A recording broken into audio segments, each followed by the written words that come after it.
마태복음. 이 책은 나사렛 예수님의 생애와 죽음 그리고 부활을 다룬 최초의 공식 기록 중 하나입니다.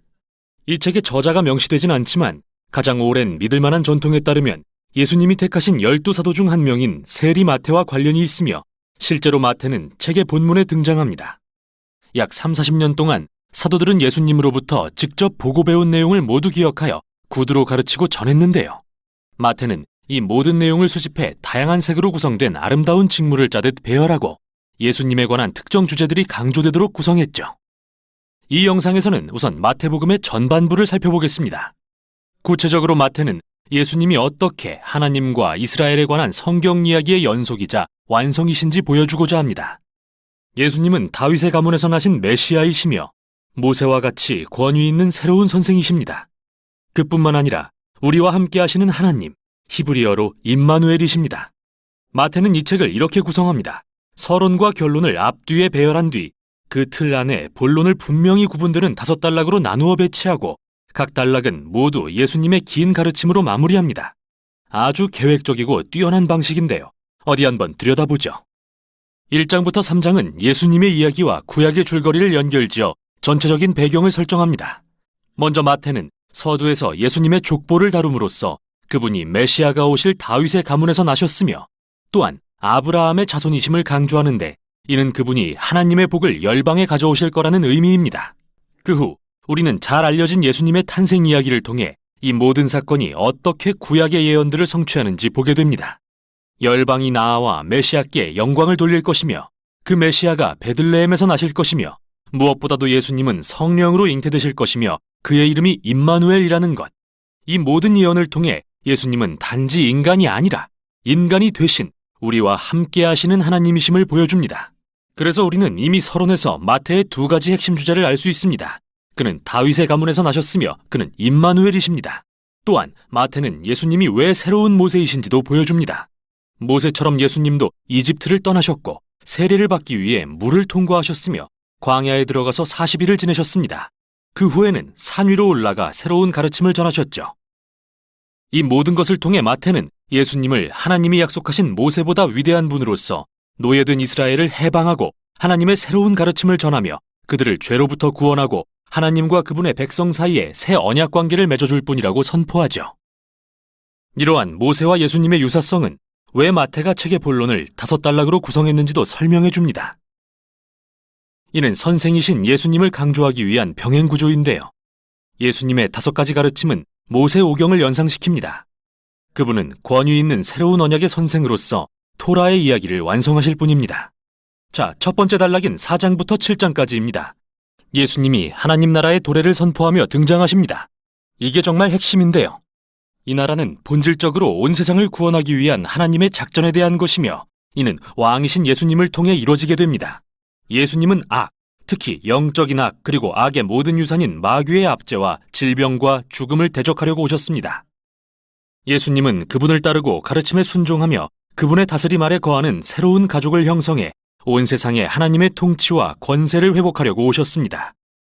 그래서 예수님은 사람들을 치유하고 공동체를 형성하기 시작하신 후 그들을 산중턱으로 데려가셔서 첫 번째 가르침을 전하십니다. 전통적으로 산상수훈이라 불리는 내용인데요. 여기서 예수님은 그분을 따르고 하나님 나라의 백성으로 산다는 것이 어떤 모습인지 말씀하십니다. 그곳은 특권층이 없는 이른바 거꾸로 된 나라로서 가난한 자, 별 볼 일 없는 자, 혹은 부자나 종교인 등 누구라도 돌이켜 회개하고 예수님을 따라 그분의 가족이 되도록 초대받는 곳이죠. 예수님은 자신이 토라와 구약의 계명을 폐지하러 오신 게 아니라 오히려 자신의 삶과 가르침을 통해 모든 것을 완성하러 오셨다고 하십니다. 그분의 백성의 마음을 변화시켜 그들이 하나님과 이웃 그리고 원수까지도 진정으로 사랑할 수 있도록 하시려고 말이죠. 하나님 나라에 대한 위대한 가르침을 마치신 후 다음 단락에서 예수님은 그 나라를 사람들의 일상 속에서 실현하십니다. 마태는 여기에 상하고 깨어진 삶에 하나님 나라의 능력을 베푸시는 예수님에 관한 9가지 이야기를 배치합니다. 3개씩 세 묶음으로 나뉘는 이 이야기들은 모두 아프거나 장애가 있거나 위험에 처한 사람들을 예수님이 은혜와 능력으로 치유하고 구원하시는 내용이죠. 그리고 이 세 묶음 사이에는 예수님이 자신을 따르라고 사람들을 부르시는 2 이야기가 나란히 등장합니다. 여기서 마태의 요지는 오직 예수님을 따르고 그분의 제자가 되는 자만이 그분의 은혜의 능력을 체험할 수 있다는 것입니다. 마태가 예수님을 통한 하나님 나라의 능력을 보여준 뒤 예수님은 12제자를 보내 그분의 사역을 확장하십니다. 제자들은 예수님이 해오신 일들을 하게 될 텐데요. 이게 바로 10장에 나오는 두 번째 가르침으로 이어집니다. 여기서 예수님은 제자들에게 어떻게 하나님 나라를 선포할지, 그리고 그렇게 했을 때 어떤 일들이 있을지 가르쳐 주십니다. 이스라엘의 많은 백성이 예수님과 그분의 나라로의 초대를 수용하지만 지도자들은 그렇지 않았는데요. 그들은 회개하고 예수님의 제자가 되면 잃을 게 많다고 생각했습니다. 그래서 예수님은 그들이 당신을 거절하고 제자들을 박해할 것을 아셨고 정확히 그런 일들이 일어납니다. 다음 단락인 11장부터 13장에서 마태는 사람들이 예수님과 그분의 말씀에 어떻게 반응하는지에 관한 이야기들을 모아 들려줍니다. 반응은 각양각색인데요. 어떤 이들은 긍정적입니다. 예수님을 사랑하고 그분을 메시아라고 믿죠. 어떤 이들은 좀 더 중립적인데 세례 요한이나 심지어 예수님의 친족들도 그랬습니다. 그들은 예수님이 자신들이 기대한 분이 아니라는 걸 확실히 밝힙니다. 다음은 이스라엘의 지도자들인데요. 이들은 완전히 부정적입니다. 바리새인과 율법학자들은 하나같이 예수님을 거절하죠. 그들은 예수님이 거짓 교사이자 사람들을 미혹하고 있으며 자신을 높이는 주장으로 신성을 모독하는 자라고 생각합니다. 그러나 예수님은 이런 여러 반응에 놀라거나 당황하지 않으십니다. 오히려 그분은 13장에 나오는 세 번째 가르침에서 바로 이 점에 집중하시죠.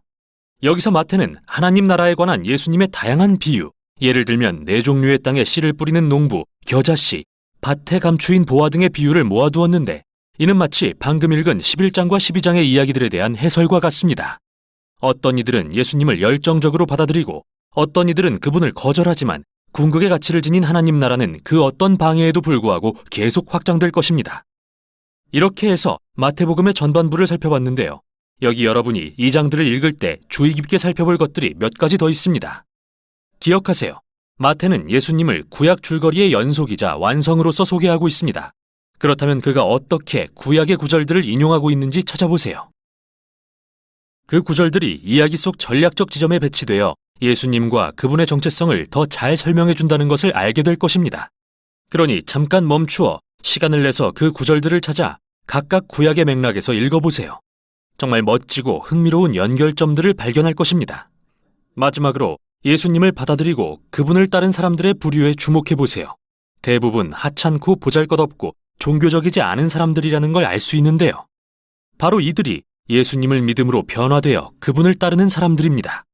반면 종교적이고 교만한 사람들은 그분을 못마땅하게 여깁니다. 과연 예수님과 이스라엘 지도자들 간의 이 갈등은 어떻게 끝이 날까요? 마태복음 후반부에서 바로 그 내용을 살펴보겠습니다.